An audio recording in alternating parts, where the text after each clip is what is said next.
Cuando hablamos de romanticismo con mayúsculas o en mayúscula, no estamos hablando de la acepción que nosotros tenemos hoy en día del romanticismo. Cuando nosotros pensamos, ¡ay, es una persona romántica!, nos imaginamos que es una persona sentimental, dulce, nos imaginamos ahí una parejita paseando por la orilla, de la mano, a la luz del atardecer. No les pican nunca los mosquitos, no lo entiendo, pero bueno, porque es romántico. Entonces, San Fermín, la rosa, los pétalos, vale, nada que ver con el romanticismo con mayúsculas.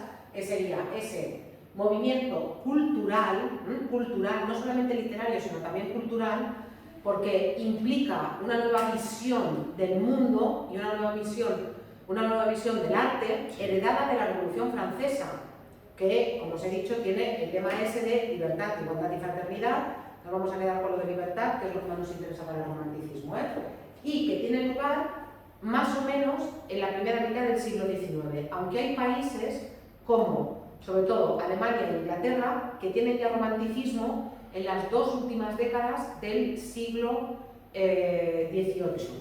Las dos últimas décadas del siglo XVIII en Alemania y en Inglaterra ya son plenamente de romanticismo. Cuando aquí estamos con el neoclasicismo, ellos ya son prerrománticos. Y el romanticismo va a ser un movimiento del mundo occidental, un movimiento global, pero del mundo occidental. Va a haber literatura romántica en Sudamérica, va a haber literatura romántica del romanticismo con mayúscula, sí, en Estados Unidos. No sé si os suena La letra escarlata, El último mohicano, Moby Dick, vale, son películas, no, me imagino que habéis visto las películas, basadas en novelas que son novelas del romanticismo norteamericano.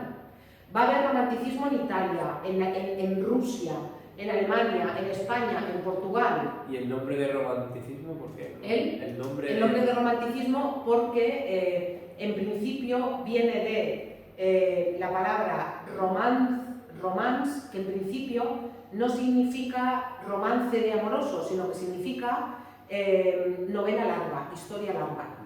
Viene de aquí. Y luego se produce lo que se llama un desplazamiento semántico, y en la época los románticos eran los escritores que seguían estas reglas, pero al final, como es verdad que muchas veces en el romanticismo aparece el tema del amor, pero no del amor sentimental, sino normalmente el amor que termina mal, al final hemos acabado diciendo que lo romántico es lo amoroso y por añadidura lo sentimental, y como nos gustan las historias con finales felices, al final acaba siendo el romanticismo la historia de amor que acaba bien. Pero originalmente no significaba eso, se ha producido, ya os he dicho lo que os he explicado, un desplazamiento semántico del significado de la palabra. Dicho movimiento, es decir, el romanticismo, supone una reacción total a la razón impuesta por el neoclasicismo. ¿Por qué? Porque para el romanticismo lo más importante van a ser los sentimientos, las emociones, la fantasía y el ideal. A los románticos les gustaría que el mundo fuera de una manera determinada, pero al final los románticos se encuentran con un mundo que no está preparado para ellos. Y los románticos van a chocar contra el mundo, y la mayoría de los autores románticos van a morir muy jóvenes. Muchos que se suicidan, muchos que buscan una muerte más o menos temprana, pero bueno, ya os digo, en general las vidas de los autores románticos son vidas bastante desgraciadas. También muchos que, para huir de ese mundo que no les comprende y que no les permite ser libres, se refugian en las drogas, en el alcohol, en la prostitución, y por eso muchos también tuvieron enfermedades venéreas como sífilis, que entonces eran casi mortales, o que por lo menos perjudicaban mucho tu salud y después te salían otras enfermedades de las que te morías, que es el caso de Becker, por ejemplo. Entonces, sí que es verdad que los autores románticos son autores que, ya os digo, que como van a chocar contra una realidad que no les permite ser libres, van a demostrar su insatisfacción y muchas veces no van a ver otra salida y se van a pegar un tiro. Como por ejemplo Larra, que es un autor del que os hablaré, que con 27 años se pegó un tiro delante de un espejo.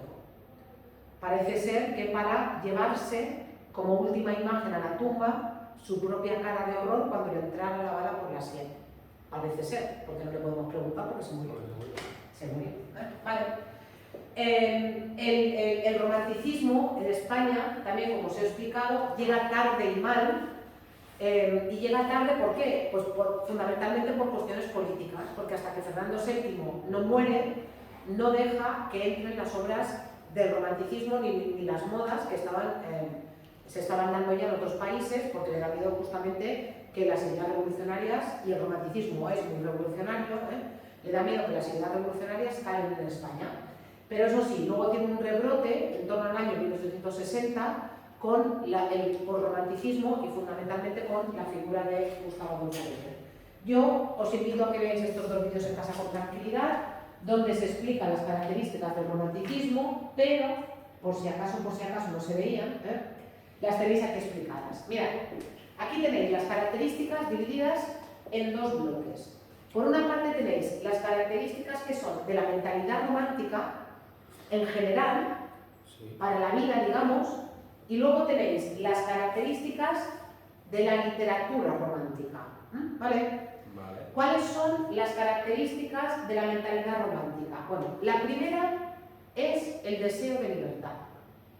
Vuelvo a repetir, el romanticismo es hijo de la Revolución Francesa y el lema de la Revolución Francesa empieza por la palabra libertad.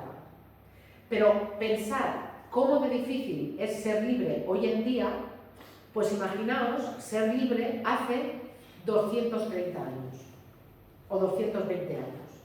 Imaginaos. Ya no hablemos de las mujeres, de las mujeres ya vamos a dejarlo aparte, pero imaginaos, incluso los hombres que tenían más libertad, imaginaos lo que da. Intentar ser libre hace 200 años. Y las escritoras que no habremos perdido también por Sí. tema de eso. Bueno, la autora de Frankenstein, que es Mary Shelley, que es una autora del romanticismo inglés, que publicó Frankenstein en el año 1818, principio del romanticismo inglés, no lo publicó con su nombre verdadero hasta 1833. Lo publicó con un seudónimo de hombre. Y la obra fue un éxito absoluto. Y luego, cuando ella dijo que era obra suya, nadie se lo creía. Porque como su marido era escritor, bueno, había sido escritor, fue otro de los que murió también muy joven, no sabía nadar y un día de tormenta coge un barquito y sale al mar. Se ahogó, claro. No sabía nadar, y un día de tormenta vas y coges un barquito y te vas al mar. O sea, alma cántaro. Bueno, la cuestión es que como el marido había muerto, mucha gente dudó de que ella hubiera escrito Frankenstein. O sea, primero lo publica con seudónimo, es un éxito. Y luego, cuando ella dice, hola, que lo he escrito yo, ¿cómo lo puede haber escrito? Y más, que lo escribió cuando tenía 18 años. Claro, como una mujer, y encima una mujer joven, va a poder haber escrito Frankenstein. Claro, Mary Shelley fue una mujer que tuvo una educación avanzadísima para la época. Su madre, que murió en el parto de ella, su madre fue una de las primeras feministas. Cuando se escribió la Declaración de los Derechos del Hombre, su madre escribió la Declaración de los Derechos de la Mujer. Porque dijo, ¿qué es esto de todos los derechos del hombre y las mujeres? No, vosotras a la cocina y a limpiar y a tener hijos. Y dijo, espérate. Entonces, su madre fue una de las primeras feministas y su padre, que era William Godwin, fue uno de los primeros anarquistas. Entonces, en su casa, ella recibió una educación como la de... Antisistema. Efectivamente, antisistema, pero en su casa había filósofos, su padre montaba un montón de tertulias, tenían una biblioteca brutal, su padre le animaba a estudiar, a leer, a preguntar, a participar. Y claro, con 18 años tenía una cultura y tenía un bagaje que le permitía escribir Frankenstein. Pero ya os digo, luchó para que se conociera que lo había escrito ella, porque no se lo creía nadie que lo hubiera escrito ella. Por eso, no os contaba lo de las mujeres, por lo de la libertad. Vale, entonces, los autores románticos van a demostrar o van a querer sobre todo, reafirmar su libertad. Los autores, pero el hombre romántico en general. Los románticos van a decir, no tenemos por qué seguir las normas, sobre todo porque son normas que nos oprimen, porque son normas que no nos dejan manifestarnos, porque son normas que nos impiden hacer lo que queramos hacer. Y por eso van a hacer unas cosas que muchas veces los van a llevar a la cárcel, y algunos lo van a matar. Algún autor romántico en España o en otros países los van a matar. Y algún autor romántico, que os voy a explicar, estuvo en la cárcel, también aquí en España. Aparte de todo eso, los autores románticos... Dime. Supongo, ¿puedo salir antes? No sé, no me lo voy a preguntar. Te despides y ya está. Vale, autores románticos. Mira, espera, el individualismo. Espera,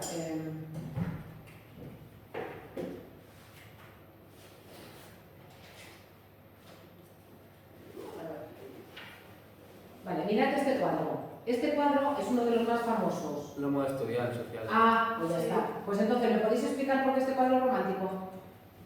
Vale, no me acuerdo mucho, pero primeramente el autor dice que es el del cuadro, que se hace como el mirando hacia las nubes, y que predomina el individualismo de él. Si no voy mal. Va muy bien, va muy bien. Pasa absolutamente del que está mirando el cuadro. O sea, cuando el autor decide retratarse de esa manera, o retratar a otro de esa manera, me da igual, está diciendo, a mí no me importa absolutamente el mundo. Yo doy la espalda al mundo porque a mí lo que me interesa es lo que me ofrece la naturaleza. A mí lo que me interesa es lo que me ofrece el mundo a mí, no lo que yo le puedo ofrecer al mundo, sino lo que el mundo me da a mí. Y lo que es mío es esto que me está ofreciendo la naturaleza. Fijaos además que el romántico siente que es un genio y por eso también en este cuadro se sitúa por encima de los mortales. Estás encima no solamente de una roca o de una peña, sino que encima de las nubes. Es esta idea del genio y es esta idea de la individualidad que claro, les va a llevar a cometer muchas veces unas barbaridades que tú dices, pero ¿cómo se les ocurre? Por ejemplo, Lord Byron, que era muy amigo de Mary Shelley, la de Frankenstein y todo esto, Lord Byron no pudo volver a Inglaterra, y eso que era de una familia noble y de una familia rica inglesa, no pudo volver a Inglaterra porque se lió con su hermanastra. O sea, él consideraba que le gustaba su hermanastra y ¿por qué no se va a poder acostar con ella? Hombre, porque es tu hermanastra. Bueno, pues al final vivió los últimos años de su vida en diferentes sitios, pero no pudo volver a Inglaterra. También murió a los 33 años, otros dos murió jóvenes. Sí. Entonces, se salta todas las normas. Espronceda, que es un autor del que os hablaré, el autor de la canción del pirata, que es mi barco con 10 cañones por banda, viendo un poco Sí, vale. Este, que es un texto plenamente romántico, Espronceda, resulta que estaba enamorado de una mujer, esta mujer estaba casada, esta mujer se fue con el marido a Portugal, porque era cuando Napoleón y entonces el ejército español se fue a Portugal, y Espronceda se fue detrás de ellos y una noche secuestró a la mujer y se la llevó para España, otra vez, porque si él estaba enamorado, ¿qué más daba que ella estuviera casada? ¿Qué más daba que ella estuviera con el marido? ¿Qué más daba? En fin, o sea, vaya iluminado. Efectivamente, iluminados, pero un poco es esto, un poco nos imaginamos, yo cuando veo este cuadro, que es un cuadro que a mí me gusta, yo pienso, qué egoísmo, ¿no? Pero es que en el fondo los románticos son como adolescentes permanentes, es esa sensación de egoísmo de ¿y por qué todo me pasa a mí? Y todo lo malo, ¿y por qué yo? Y el mundo, y no sé qué. Pues esos son los autores románticos también, un poco esa idea adolescente, Claro. Los románticos también son idealistas en el sentido de que buscan cumplir deseos que muchas veces son irrealizables, como os he dicho antes, por ejemplo, el deseo de la libertad. Y como consecuencia de que no pueden cumplir todo aquello que a ellos les gustaría, el mundo no les da lo que a ellos les gustaría y lo que ellos creen que se merecen, viene el desengaño que lleva muchas veces, pues eso, a las drogas, al alcohol y en los casos más extremos al suicidio. Que no es ni el primer autor romántico ni el segundo que se suicida. Todo eso, ¿cómo se manifiesta en la literatura? Pues mirad, en la literatura nos vamos a encontrar en general con protagonistas que viven al margen de la ley, al margen de la sociedad, o que tienen un secreto oscuro detrás que les impide ser felices. Yo no sé si leéis novela romántica de la de ahora, lo que hoy en día se llama novela romántica, tipo Las 50 sombras de Grey. Vale. Pero si veis la película o leéis la novela, Grey, el protagonista, es un héroe romántico. Es un héroe romántico porque tiene un secreto oscuro, le ha pasado algo que le impide ser feliz y, como en muchas obras románticas, se va a encontrar con una mujer joven, pura y virginal que le va a salvar. Claro, en las obras del romanticismo, esa mujer pura y virginal no los salva, porque las obras del romanticismo en general tienen un final trágico. Trágico. ¿No? Sí. Vale. Pero fijaos, héroes del romanticismo típico. El héroe del romanticismo típico, Lord Byron, del que os expliqué, os acabo de explicar cosas lo de la hermanastra. Sí. Lord Byron tiene un poema muy largo, muy famoso, que es de un pirata. El pirata es como el héroe romántico por excelencia. ¿Por qué?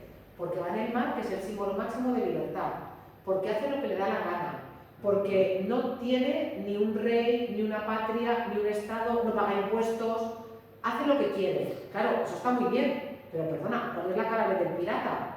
El pirata roba, el pirata viola, el pirata mata, el pirata hace lo que le da la gana, pero hace lo que le da la gana a costa de otras personas. Entonces, hombre, a ver, le podríamos poner muchas pegas, muchas pegas al pirata, pero es un héroe romántico típico, ¿eh? Ya os digo, es ese tipo de personaje que vive al margen de la ley, que es rechazado por la sociedad o que tiene un trauma, un secreto oscuro que impide que pueda realizarse como ser humano feliz.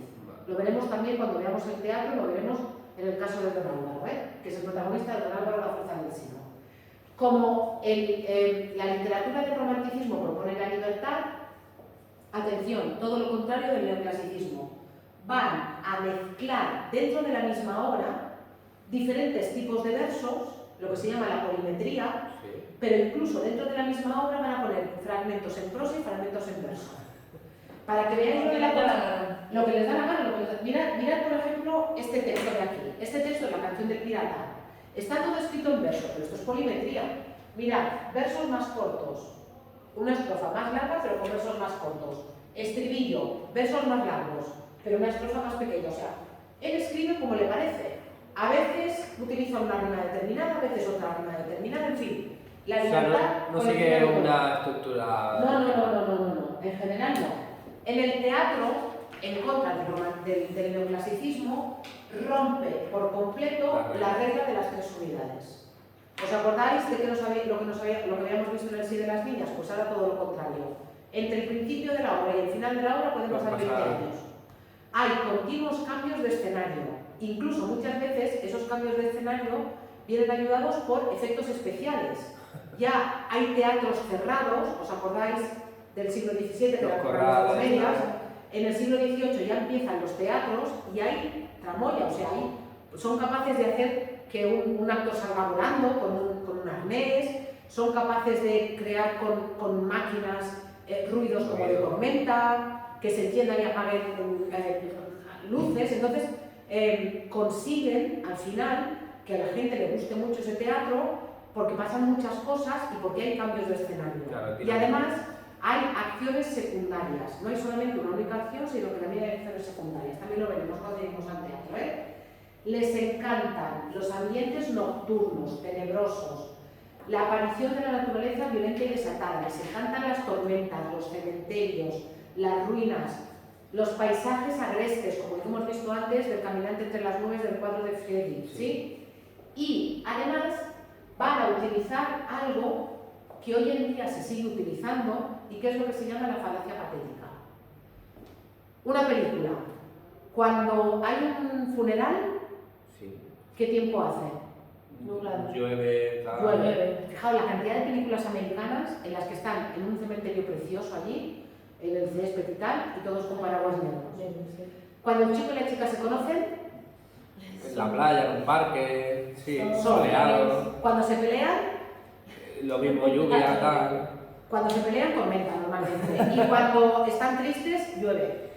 ¿A que sí? Sí, vale, eso es lo que se llama la falacia patética. Los románticos son tan egoístas y son tan egocéntricos que hacen que la naturaleza acomode su paso al sentimiento del protagonista. O sea, no es que el protagonista esté triste porque llueve. No. Llueve porque el protagonista está triste. O sea, esto, que la naturaleza aparezca acomodada a los sentimientos y a la acción, esto es un rasgo romántico. De hecho, nosotros somos hijos del romanticismo. Muchas de las características que tenemos hoy en día como sociedad, por ejemplo, es la primera vez durante el romanticismo que la originalidad va a ser un valor. Hasta el siglo XVIII, hasta el neoclasicismo, se trataba de imitar y hacer mejor lo que otros habían hecho. Sí, seguir la regla. A partir del romanticismo, esto que nos pasa hoy en día de, vale, no me gusta mucho, pero hay que reconocer que es original. Pues eso es también el romanticismo. ¿Ves? Ya os digo, y si veis películas o leéis libros tipo Las sombras de Grey y cosas de estas, es que al final somos hijos del romanticismo, todavía hoy en día. Los personajes tienen una fuerte personalidad, sobre todo los personajes masculinos, claro. Los femeninos normalmente se dividen en dos tipos, o es la mujer angelical, pura, virginal, que intenta salvar al héroe, o la mujer sexual, sensual, que le lleva por el camino de la perdición, muchas veces incluso con el estereotipo físico de hoy en día.